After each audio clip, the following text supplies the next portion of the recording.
everybody. Well, on today's podcast, I have something new for you. I'm really excited because we have Chef Whitney. Now, she's a personal chef and founder of High Vibration Foods. I'm just going to interrupt my own introduction here because the High Vibration Foods has me so intrigued, and I hope those words did with you as well. It's just something that I'm really thinking I'm going to dig, but we'll continue on. After overcoming autoimmune disease and digestive issues through culinary education at the Natural Gourmet Institute, Whitney now inspires others with seasonal recipes and organic spice blends through her blog, Starseedkitchen. Whitney's mission is to empower others to cook nourishing meals at home. And as I always do, I always stalk my guests beforehand. And right when she popped on, I was hot and heavy in her Instagram, which at the end, as you guys always know, I have them share ways to find them. But her Instagram is very, very fun. So just right off the bat, she caught me off guard because I was just like, oh, those potato chips. Oh my gosh, that nut mix. Oh my God, it's going. We got to star this. We got to save this. We got to star this. We got to save this. So anyway, Whitney, it's very nice to have you on the podcast. Welcome. Thank you so much. I'm excited to connect with you and also, share what I can about food and cooking and the culinary world with your listeners. Yeah, they're super excited. I have to admit that I cook very simply, mostly because my husband is he's very weird that way. He likes very clean food, always has since he was a young kid.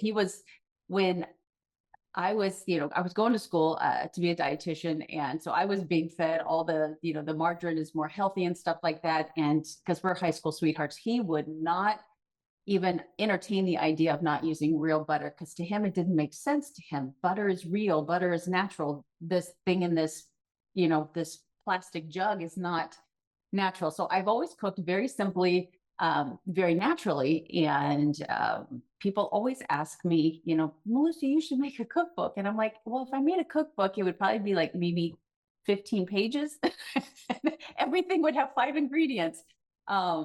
But like I said, going through your Instagram, I was just like, you definitely bring on the healthy aspect of it. And I love just watching some of the things that you were grabbing to include in your food that I was just blown away with, because you obviously use Mother Nature's your best friend. I can tell when it comes to the way that you cook. But before we get into that kind of stuff, will you please share with the audience just kind of what brought you to where you are today in this culinary world?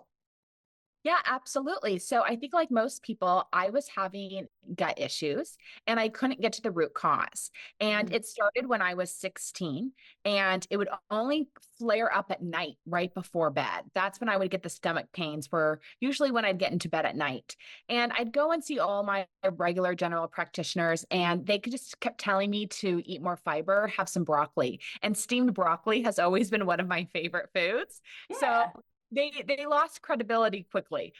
So I just continued to have these gut issues as time went on, and I continued to seek out more people to try to help me, and nobody ever could. And I just got to a point where I felt like I'd read every book out there and I had tried every diet, and nothing was relieving me of the pain in my gut and helping me maintain my weight or lose inflammation in my body. So I just thought, I'm here. I'm in my body. I know what I'm feeling. I look in the mirror. I see the fluctuations in my skin, in my weight, what have you. I can heal myself. Like, the answers are within. I just need some tools. I just felt like I needed, just as many classes as with a registered dietitian as classes in a kitchen learning traditional techniques of preparing food. I just really felt like something was missing. Maybe there's a preparation process that I just don't know when it comes to food. And so that's what I went and did. I found a school that was going to teach me those really old school traditional methods of cooking, so the food was prepared right for optimal digestion and assimilation in the body. And so then it really just comes down to, what's the other gunk that might be in the way, the emotions, the lifestyle, the skincare products, the other stuff that I can then fix after I get my foundation right, which is the food. And so that's what really led me, was my own. And then I got out of culinary school and I thought, no one should have to put their life on hold for 6 to 8 months in order to learn this information. Like, this is information all of us souls deserve to have like in our tool belt from the get-go. And so that's kind of just been where I've been for the past 10 years, is working as a personal chef, but then also trying to just share this incredible information that I learned at a nutrition focused culinary school, because this is what everyone deserves to know. Because you love cooking at home and you make it simple because that's what works for you, and I really believe that the healthiest meal you can ever make is the one you make at home, because you know what really works for your body, and your energy is what goes into it. You choose the cooking tools that you're using. There's so many layers to it, but you got to be able to master cooking food yourself. And then, all the different other modalities we do after that is like dessert, and, going out to a restaurant can be the treat. But we have to learn our foundations. Oh, I love that. And I don't think there's a person on this podcast listening wouldn't be like, okay, if I were to win the lottery, the first thing I would get is a personal culinary chef.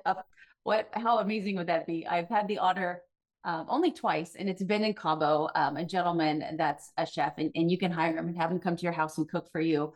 And it's so fun to watch him in his element and to cook things that I would never think. And obviously that's what you learn in school, are these amazing herbs and spices and foods and flowers and that plants that you would never think even exist, let alone put them together to create this delicious meal. Most of us will never be able to afford a personal chef, but I am just curious, who usually hires you? I mean, are you celebrity status? Are you busy families? Traveling CEOs? What is the typical client for you? All three. So I've worked for professional athletes. I have, but majority of my clients are professionals who work in finance or are CEOs or own their own companies. And they just, the wife doesn't like to cook, or they both work and neither of them want to cook, or, it's a single man who has a high performing job, and he actually understands that the food he eats is his fuel, and that he can't get up early, make the decisions that he needs to make, and run the company he has to run if he's not fueling himself properly. So it really runs the gamut. But I love it when the client understands that food is the most important foundation for their health and well-being, that the exercises, and the workouts are important, but you got to get the food right. All the health and wellness modalities are important, but you got to get the food right. Managing our stress is important, but you got to get the food right for you and your body. Yeah. Okay. So that leads me to the next question. Do you work with a lot of people that are on a weight loss journey? And I say that because I've been guilty of saying this too. And you hear it all the time. If I'll just use a celebrity as an instance, they make a lot of money, and maybe they fluctuate with their weight a lot. And it's like, you can afford to have a personal chef.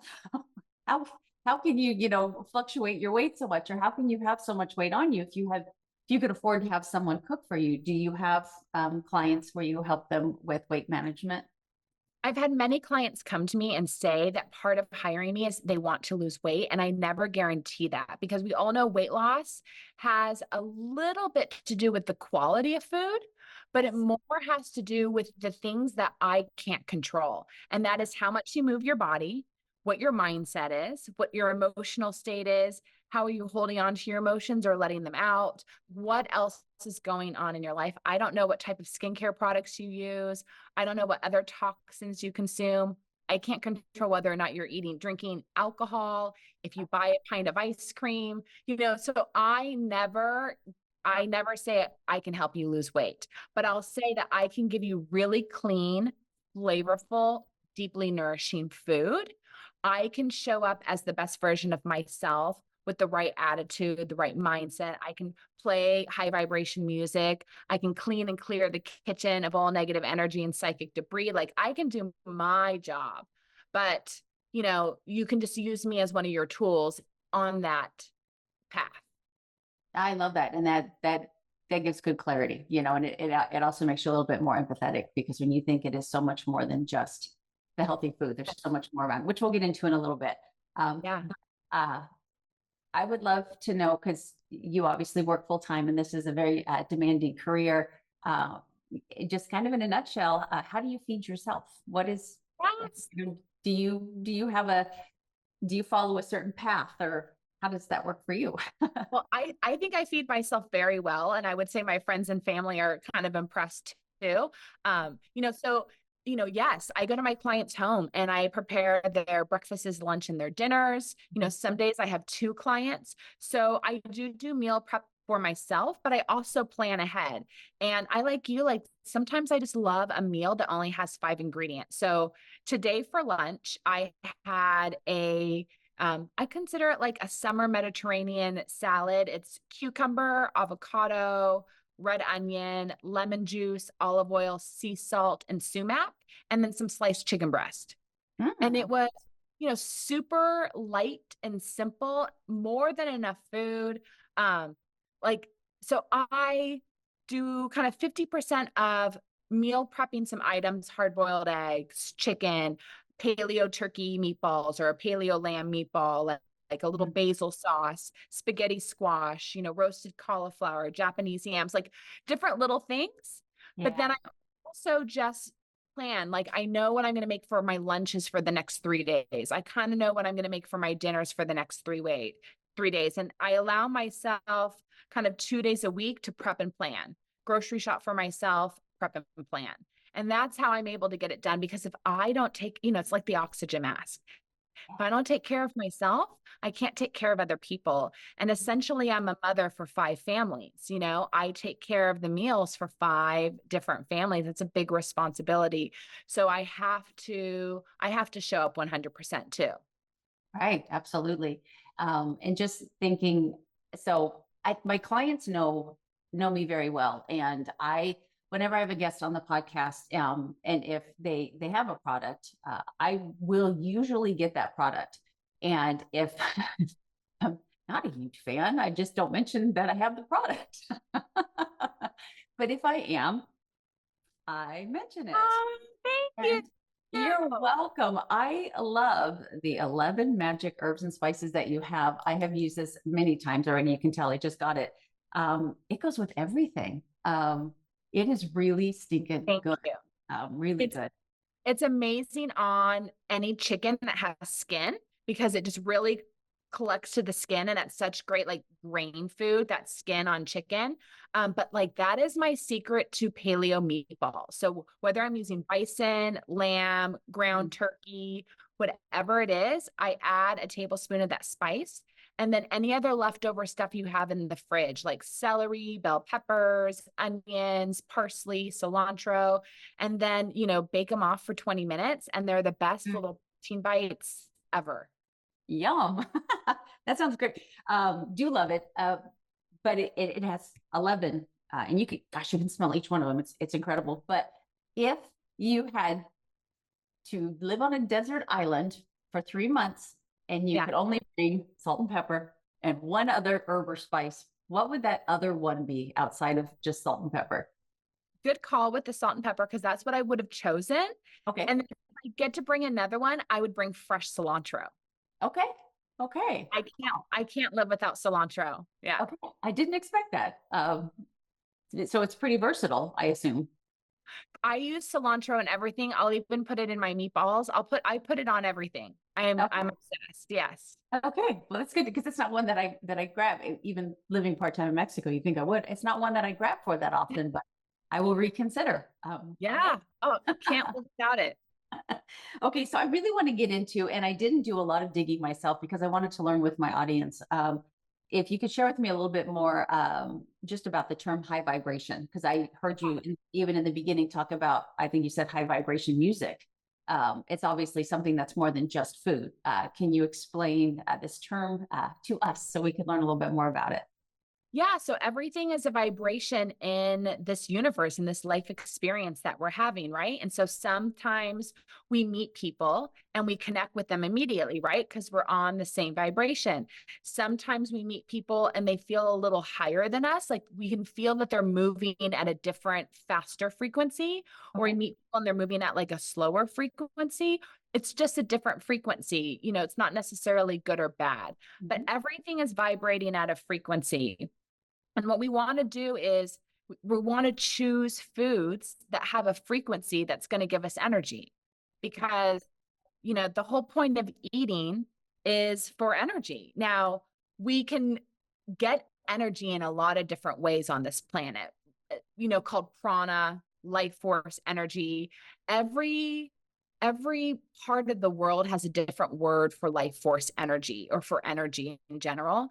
Mhm. And that transfer of energy can come to us by being in the sun, by doing breath work, by doing meditation, by doing yoga. We can gain energy in a lot of ways, but the number one way we as humans enjoy getting our energy is through food.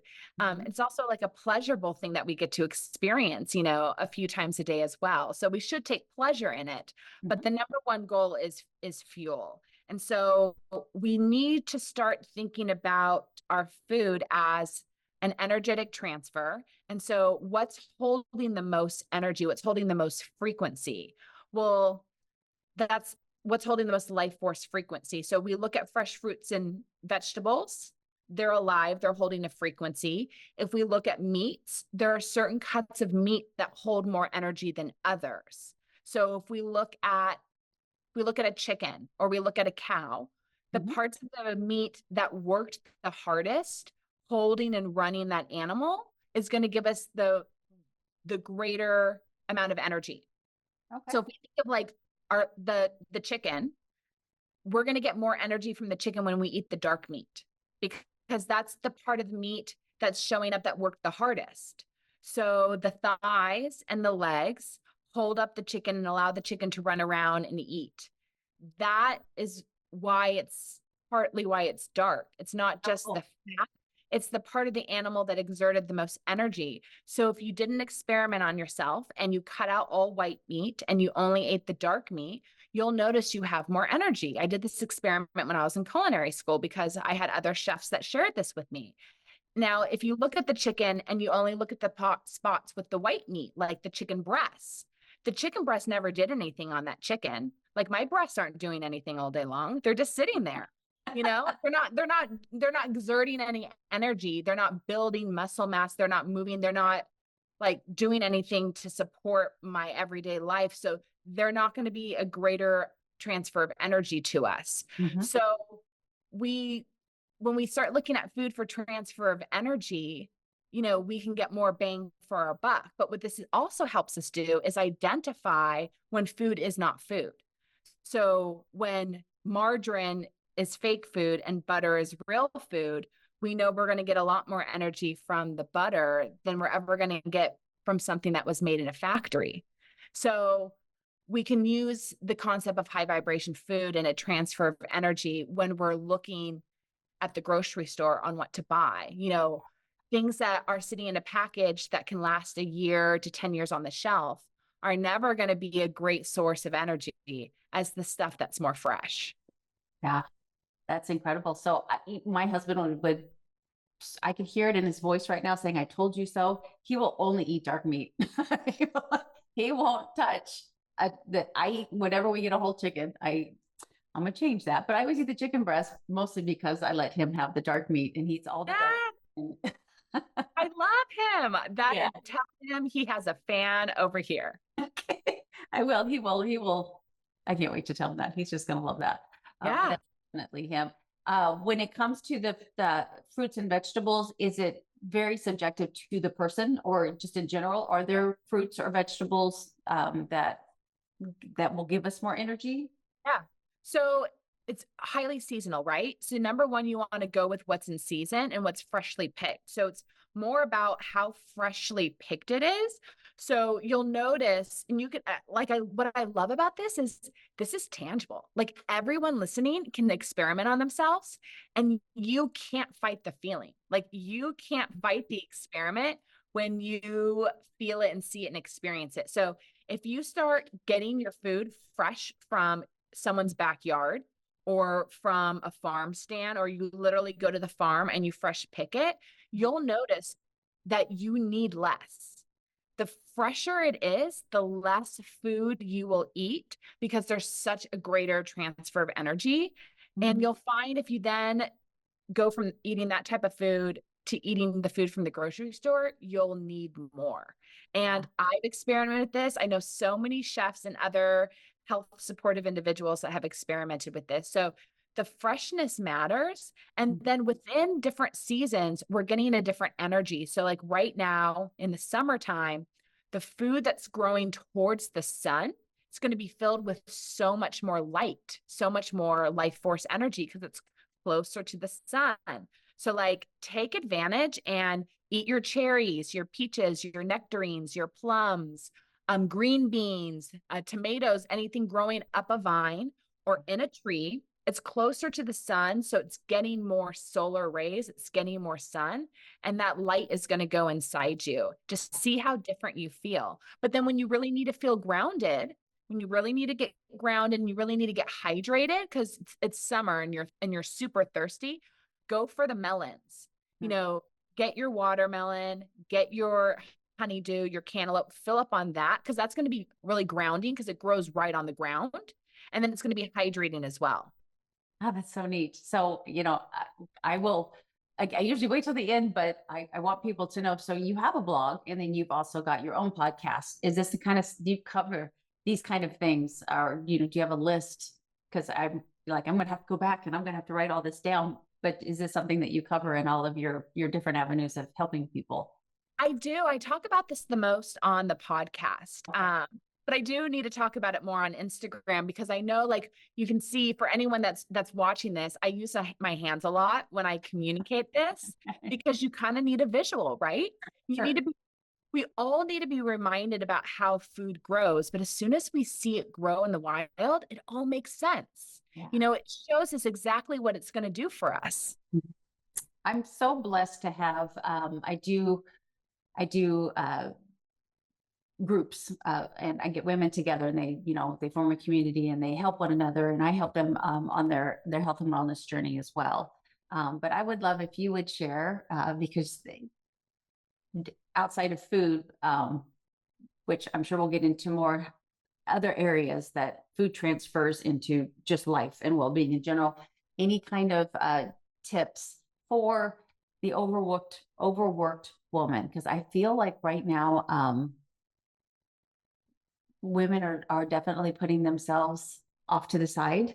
And it's a crazy world right now. And for so many different reasons. I mean, even the weather right now, I know you're in California, here in Texas, it's crazy. And even weather can make you have to put yourself on the back burner because, it's just too hot to let the kids go out and play. You have to entertain your kids indoors and stuff like that. So I could just go on and on about all the different approaches that women have to take to try to make themselves first. But this seems to be an area of expertise for you, specialty. How do you help a worked woman take better care of herself?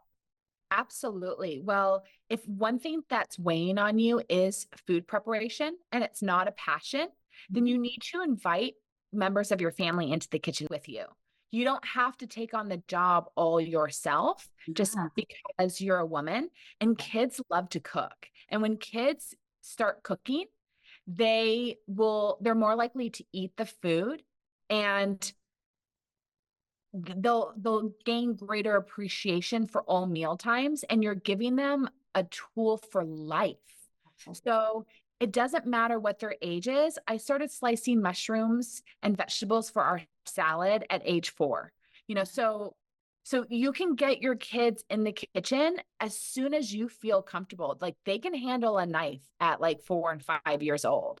So get them into the kitchen, give them responsibilities, be consistent. So figure out what responsibility you're going to give them, make them be consistent and have to show up for it, Yeah. and then build their skills over time. So then ultimately, maybe one night a week, the kids are in charge of a meal, or maybe they take on the responsibility of their lunches by the time they're in high school, or their breakfast, like take little things off your plate. It's like, I think any entrepreneur or business owner, we think we have to do it all because it's just going to be more efficient, and it's not worth us outsourcing certain little jobs. Yeah. Find some little jobs to outsource. It's going to be hard at first. But people in your life care about you and love you. And if you're feeling weighed down, they can't read your mind. You have to communicate it, and then you have to take action.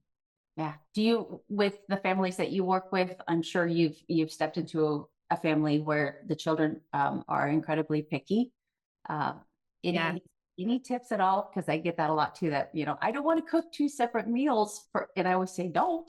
And they shouldn't. But Yeah. I mean, I'll just give what I've seen is the children are picky because the parents have allowed it. My parents wouldn't have allowed that. Yeah, mine either. My grandparents wouldn't have allowed that. Yeah.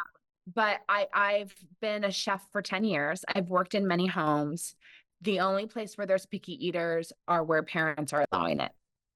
Yeah.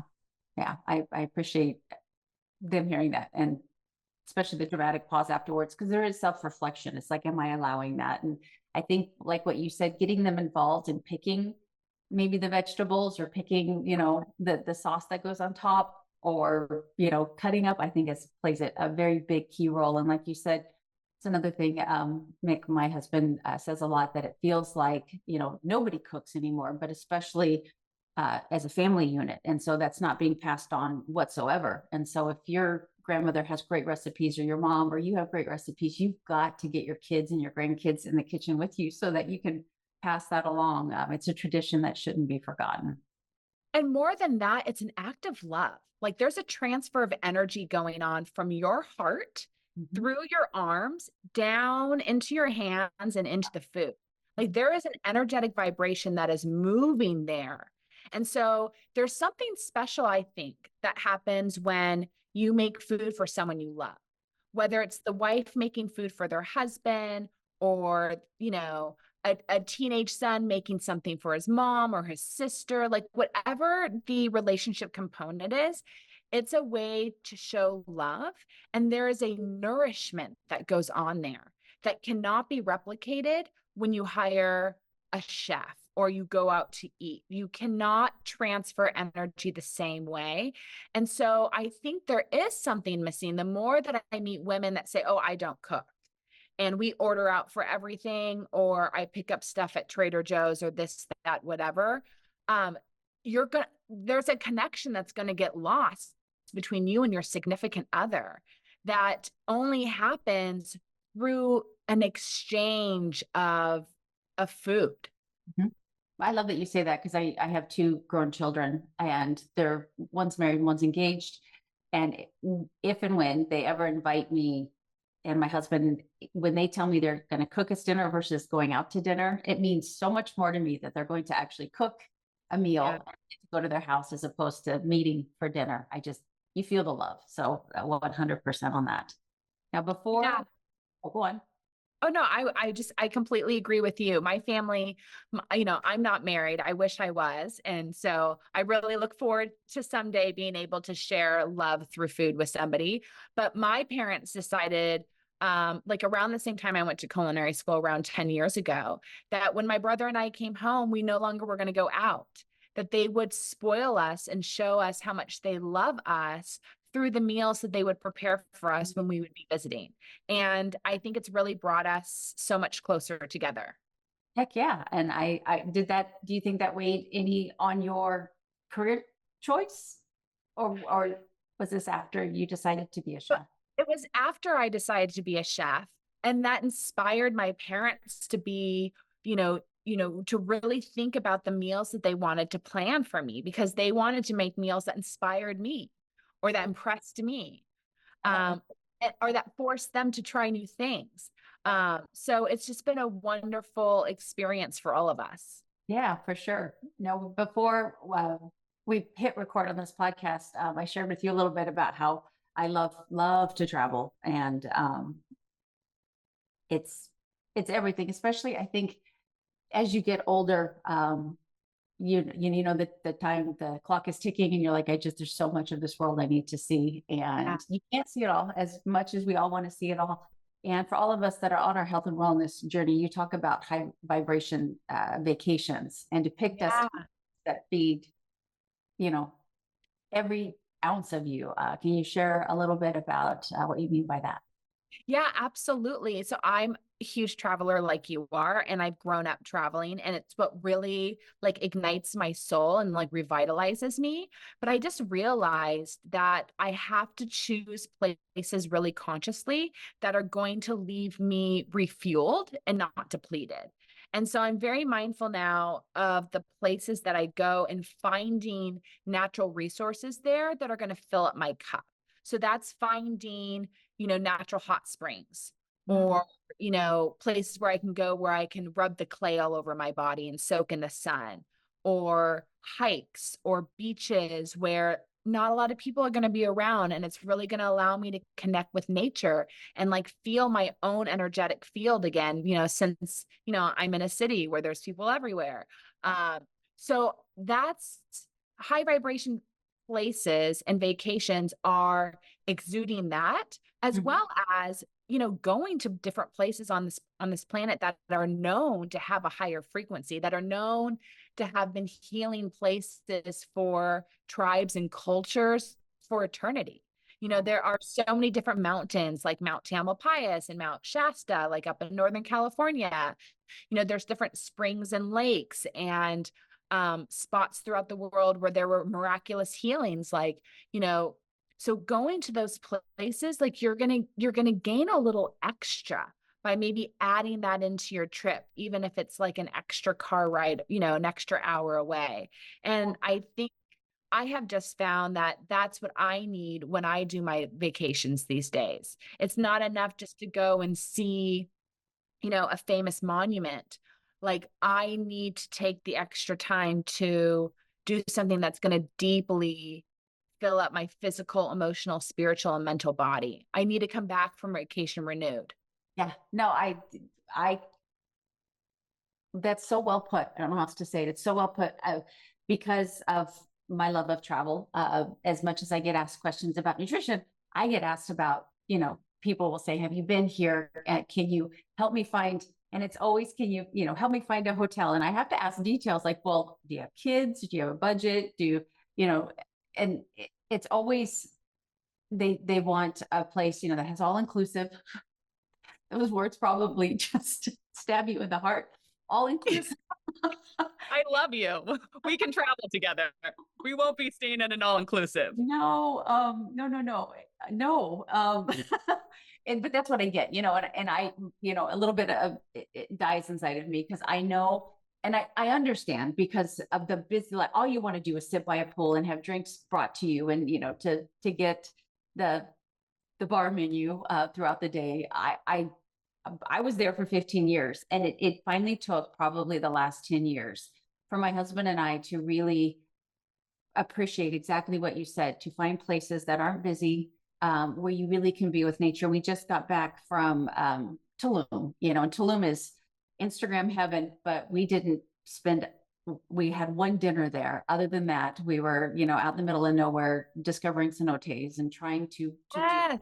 what you said and finding the little hole in the wall, the little, as my husband says, a little local mamacita, making her own recipes and enjoying the local food versus the real fancy ones, at these Instagram worthy restaurants. So that was very well put. And I really want people to think about that, to go to these places, like you said, that let you become one with nature. How incredible that is, and how you do come back from a vacation like that feeling 1,000% better instead of needing a vacation from your vacation. So I'll give the listeners an example, like a real tangible example of what we're talking about. So you want to go someplace beautiful, you want to lay out by a pool, and you just want to chill, and you don't have to go anywhere to get anything. So I wanted to do that, but it needs to be clean and healthy and make me feel good. And it needs to be like super authentic. And I don't want to be around 50 million people. So for my birthday a few years ago, I went to the island of Ischia off the coast of Naples. There's three islands off the coast of Naples and the Amalfi Coast. There's Capri, there's Ischia, and there's one other little tiny one. And Ischia the island is known as the oldest spa in the world. Oh, And wow. so you go and stay at one of the hotels, and you're right on the water, and the water is completely flat. So you can just lay out and you have the ocean there, and you can just dive right in. Or you can swim in the pool, which is a saltwater pool. So there's no chlorine. So again, we have that health supportive standpoint. And then on the property are natural hot springs. So every day you can soak in the hot springs and remineralize your body. And then around the corner from the hotel is a sacred site where for centuries people have witnessed miracles and have had miracles happen to them. So you can walk over there and say a prayer and, put down a blessing. And, you can explore the island and hike and swim and do boat rides and all the other stuff. And then it's also, you're on an island. Everything's farm to table. Everything's fresh and seasoned, simple, clean, healthy. So it's just like a different version of what you're getting when you go to an all-inclusive. Yeah.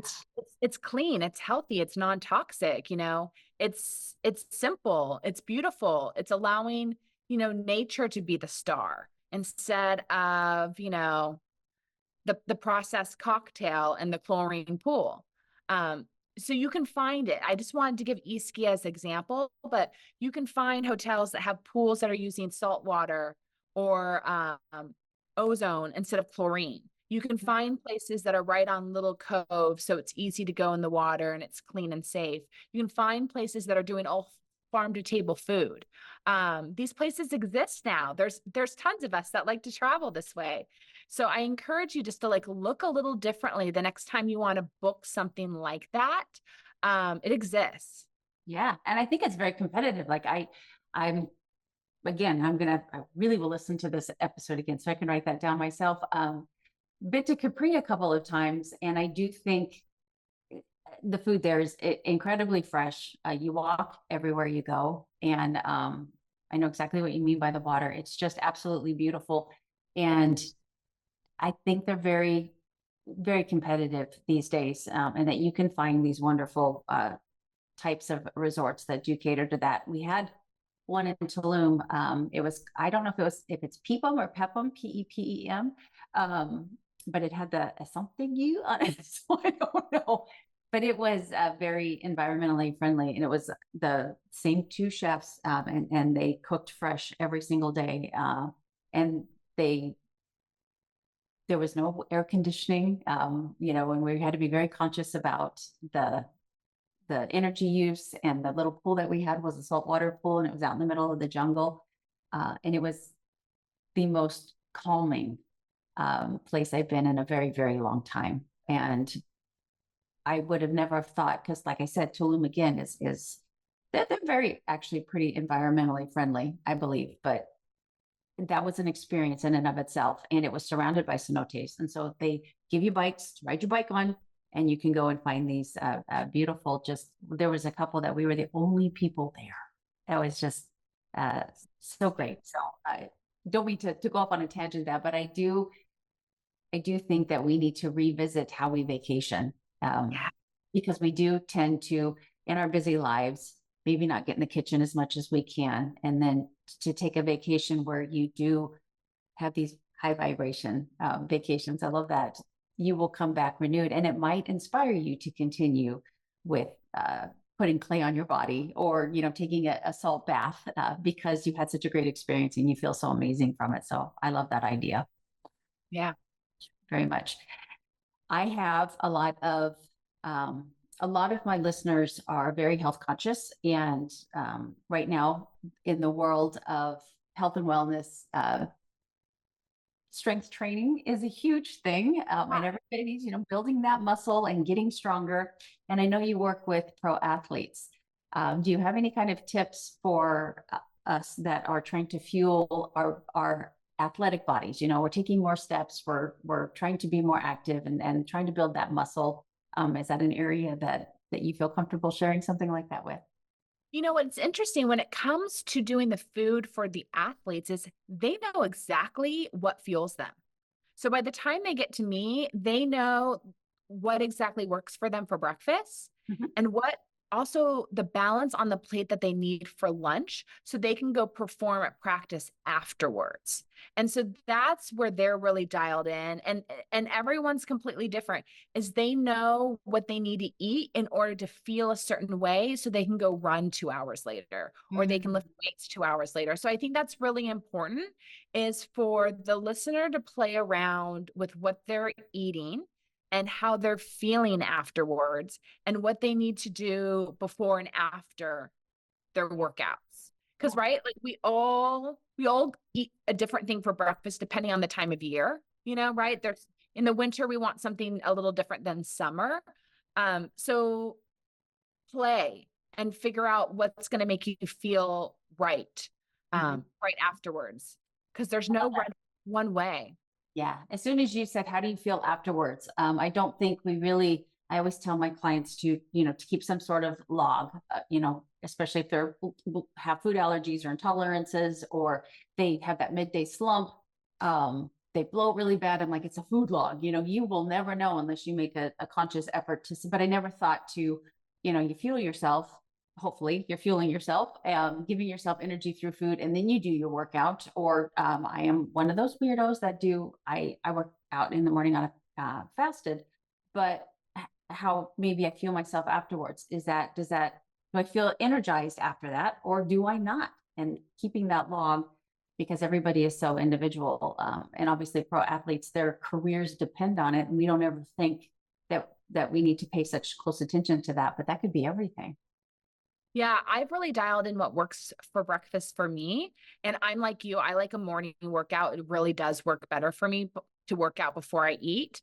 However, the other morning, you know, I had seen something on a show I watched. They were eating yogurt and granola. And I thought, God, it's been so long since I've had yogurt and granola and berries. That Mhm. sounds so good. So I decided to pick up a coconut-based yogurt and try that. And within like 20 minutes of eating it for breakfast, I felt super sluggish Mhm. and it gave me a sore throat. And Oh, I wow. thought, yeah, this is why I have, you know, eggs in the morning Sure. because I don't get a sore throat and I'm fueled and it holds me till lunch. And Yeah. you know, I tried something new. I had a craving.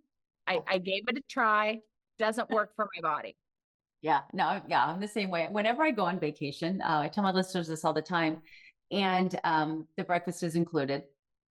And there's, you know, we'll go to some really beautiful restaurants where they have like this huge, you know, display of bakery, and you know, they'll make you fresh omelets and all the berries and fruit that you could want. I always assess what I'm, you know, what are my options, and I see the croissants and I see the French toast, and of course I want it, but I always tell myself to fuel your body well. I'm an egg girl as well. Every once in a while I'll have oatmeal a lot of times when I go out, because I rarely eat it at home. If they have oatmeal or yogurt, but I'm an eggs girl, and veggie omelet is my favorite. Anyway, the last day, I always tell myself, fuel yourself very well every single morning. Say I'm there for 6 mornings, 5 mornings, I will, you know, and every day I'll look and I'll be like, okay, on that last day, I'm going to make sure to get that waffle. It looks amazing. So the last day I indulge and I have, you know, all the things that I wanted. Number one, it's never as good as it Yeah. looks. I know. It's always so disappointing. It's like the flavor's not there. It It's looked not. really pretty. Mhm. And then it hits the palate, and you're like, God, what Yeah. I've had the past few mornings, you know, were perfect. And the way they did my coffee was perfect. Yeah. Like, why did I just change it? Because like I nailed it, but Yeah. I love this. Yeah. Yeah. Yeah. And so, you know, I'll do that. And I'm not by any means disappointed. If anything, I'm reassured that, just like what you said, you know, like, and I do feel yuckier. And again, I'm reassured that for me, you know, waffles with butter and syrup in the morning doesn't keep me energized throughout the day. It's nice to have every once in a while. And I always appreciate, having most of the time I finish it, even if I'm eating it and I'm going, this is just not as good as that. I'll still finish it. I don't want to waste food. I know. Well, you keep thinking that with each bite, maybe it's going to get better. Right. Maybe it's something you're missing. Like you just keep going for the hit, and then the hit never comes. Never comes. Yeah, that's so true. And so that's my little trick, when especially when people are saying, I'm going on vacation, and is there any advice that you have? And I'm like, yeah, here's the one thing for sure. But I love the idea of cooking more.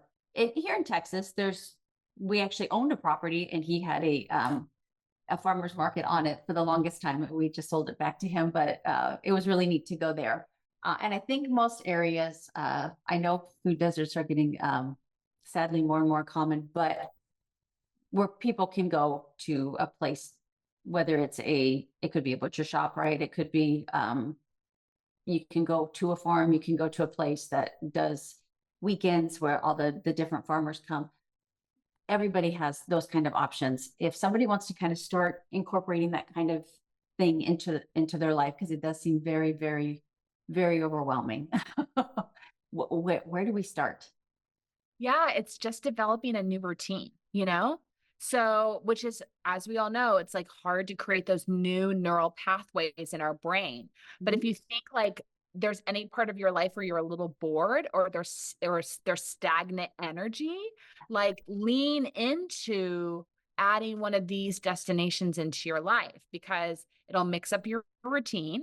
And it's also really going to fuel you in a really special and unique way. So it's just like deciding that, you know what, you're going to set the alarm clock on Saturday mornings so you can get to the farmer's market early before it gets busy. So you can take it in and assess and find what you need or have the experience before it gets crowded. That's my number one. Is like, if you go to these places, go in the morning, go to the butcher shop in the morning, like do all these things first thing in the morning because you'll beat the crowds and you won't be stressed and uncomfortable in these new places where you're trying to figure out what to order, how the price seems different. It's just a lot of newness. And I see a lot of people get a little overwhelmed and uncomfortable. So set yourself up for success. Just get there first thing in the morning, take your time, be in no rush to go anywhere, pack a cooler, like always pack a cooler. Like I'm in Southern California, so our heat's always fluctuating. But no matter what, just pack a cooler, bring some ice packs. So that way you have the flexibility to buy whatever you want. Smart. So smart. All right. With that being said, is there something for us to kind of look out for that's outside the norm? I love, you mentioning the more wild game meats in the beginning with your meatballs and stuff, but I tend to be a creature of habit, and I do know the more diverse our diet is, the healthier our gut is. But I'm always reaching for the same fruits. I'm always reaching for the same vegetables and even the same meats, although I do try to, if anything, vary my meats. But are there any fruits and vegetables out there that you use a lot or you think people sleep on that they should maybe try to add more into their diet because they're good? I mean, I actually created a post for my social media. I haven't posted it yet, but my mom boiled the Brussels sprouts, as a kid, and it smelled horrible. I mean, before it was even on your plate, it's made the whole house smell horrible. And then they're slimy and they were gooey. And so I warded off Brussels sprouts. I told myself I will never as an adult eat Brussels sprouts. And then as a nutritionist kept reading how good they were for me. And I'm like, damn it, I got to figure out how to cook these. And now I can nail it. But are there really important, fruits and vegetables that we're just not having in our diet that we maybe should give a second chance to or a chance to if we've never had them before? I would encourage everyone at least sometime this summer, find a farm or a farmer's market because there are hundreds of types of zucchinis. There are shapes and sizes and colors that you have never ever seen before. And they actually all kind of have thorns on them. So they often have to be like rubbed And the version that we're getting at the grocery store are very much modified from the traditional versions. So get yourself to a market to find the varieties and shapes that you've never seen before. And you can make them into a pureed soup with some bone broth. You can roast them, you can steam them, you can blanch them. You can, my favorite is buy a colored zucchini or a multicolored zucchini or yellow or summer squash you've never seen before and shred it on a cheese grater. Okay. And then add the shredded zucchini into your meatball. So if you're making a paleo meatball, take that pound of ground meat, add one whole shredded zucchini, add like a little shallot or onion, and then whatever spice mix you want, like Starseedkitchens or anything else, and maybe some fresh herbs. And you've like incorporated a vegetable in a new way into your little protein bite. And then you buy some extra zucchinis and you just chop them up and cook them around the meatballs when you roast the meatballs in the oven. And now you're trying something new, hyper seasonal. And it's kind of easy. Yeah. Okay. So I have to ask the expert, because for me, zucchini are like Brussels sprouts. Every time I cook them, for some reason, they end up coming onto my plate a little overcooked, slimy. Hail. Yeah. Yeah. How do I make them so that they're not, so they have a little bit more, I guess, a better consistency for me? I mean, I'm just, Yeah. So you need to undercook them. So when you cook food, it's going to keep cooking once you take it off the heat source. okay. So I'm a big fan of blanching, not steaming, Okay. because what blanching is you take water and you boil it and you add salt to the water. And the salt is going to hold the color of the vegetable and add flavor. So I bring a small pot of water to a boil. I add a bunch of salt, at least a tablespoon. You want it to be as salty as the ocean. You can taste test if you want to. And literally, I dice up my zucchini and I add it into the boiling water and I add it for seconds, like depending on how big or small I've sliced it up, maybe 15 seconds, maybe 20. I'm watching it. And as soon as I see the skin very slightly become translucent, I drain it.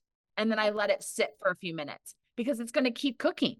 So you always want to start undercooking your vegetables if you're blanching or steaming, and then let them cool because they're going to continue to cook. And by the time it gets to your plate in 10 minutes, it's going to be al dente. You're going to have that crisp. You're going to be good to go. Okay. I'm going to try it. I'm absolutely going to try it. The beauty of where we live, it's very, there's not a stoplight. There's not a legit grocery store. So we do a lot of farmers markets, and there's always a beautiful selection of squash and zucchini. So I just tend to kind of walk by, but I promise. So lucky. What part of Texas are you in? Right now, I'm in Melissa, Texas, which is just north of Dallas. Yeah, about 30 minutes. And we live part-time in Cabo. We have a home in Cabo too, or north of Cabo. It's about 45 minutes away. So it's very, like I said, very quiet. And it's a totally different lifestyle. And even the little tiny restaurants that we go to I just feel, Whitney, I feel so much, I tell my girls all that I feel so much healthier there. Every morning I walk the beach, that fresh air, the salt water, the food is just completely different. So I can attest the busy Texas life. We've always lived in, big rural areas versus now it takes me a couple of weeks to decompress and to start to really feel good, but my sleep gets better. My energy is higher. I feel I look healthier. I'm just a more pleasant person. Yeah, I understand. I lived in Texas for many years. I went to SMU, so I totally understand. Oh, yay.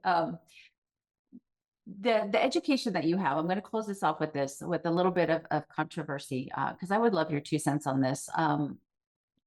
In the world, especially of social media now, you have the very far right and the very far left telling you, for instance, things like seed oils. Seed oils can actually help lower, the chance of heart disease. And other people say seed oils are going to put you in an early grave.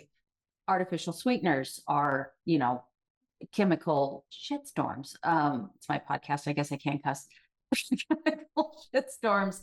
And then you have people that say they're fine, and they actually help you lose weight. There's always the left and the right side. And obviously you want people to eat as naturally and from the earth as possible. But what's your stance on more factory products besides the donuts? I mean, I understand, but just things like the cooking with the seed oils or putting artificial sweeteners instead of real sugar into a recipe. I mean, I think at this time you are a fool if you choose the processed cheap ingredients. I mean, I do believe in the 80-20 rule. So like if you live for a Snickers bar, that is your treat. That is your vice. We all have whatever that is for us, and that's cool. But if you are making active choices every day to cook your food in canola oil or grapeseed oil or or Crisco or any processed oil, when we all know that the only fats that were available 150 years ago were olive oil, lard, butter. I mean, like, come on, you know what I mean? Like, some of this stuff, if you're waiting for the government or a quote unquote expert to tell you how to eat, you're giving away your power. Take your power back. Like, learn what foods are real and what are created for profit, and don't participate. Yeah, love that. My girlfriend and I, she's actually my co-host on this podcast. Her name's Dr. Lawrence, functional medicine doctor, and her and I went to Bali, had the most amazing time, and we had the opportunity to go to someone's home, and they showed us what they do with a coconut. I cannot tell you I think there were 6 different things that they did, to show us just by opening a coconut and shredding it and squeezing it and all the we ate food from it and we used it to cook with, and it was just absolutely mind-blowing. And you put it all over you too. Yeah, yes, absolutely. The coconut oil is amazing. Yeah, so like I'm sitting here, I can see into my kitchen. I have butter, I have a variety of different olive oils, and I have coconut oil and I have ghee. Like that's all I have. I wish I had some lard. I wish I had some animal fat. But that's all I have for right now. And I mean, that's all I need, I have, organic spices and salt and pepper. That's real salt, none of this fake iodized stuff. It's like, wherever there's a gimmick, walk away. If someone's trying to sell you something, walk away. If the price is too good to be true, then it is, Like I always say, I can't wait for the day when people see the ads for fast food and they start to get concerned that it's so cheap instead of seeing that it's a deal. It's not a deal. Like cheap food, is not a deal because it's not real food. Right. Absolutely. Absolutely. Okay.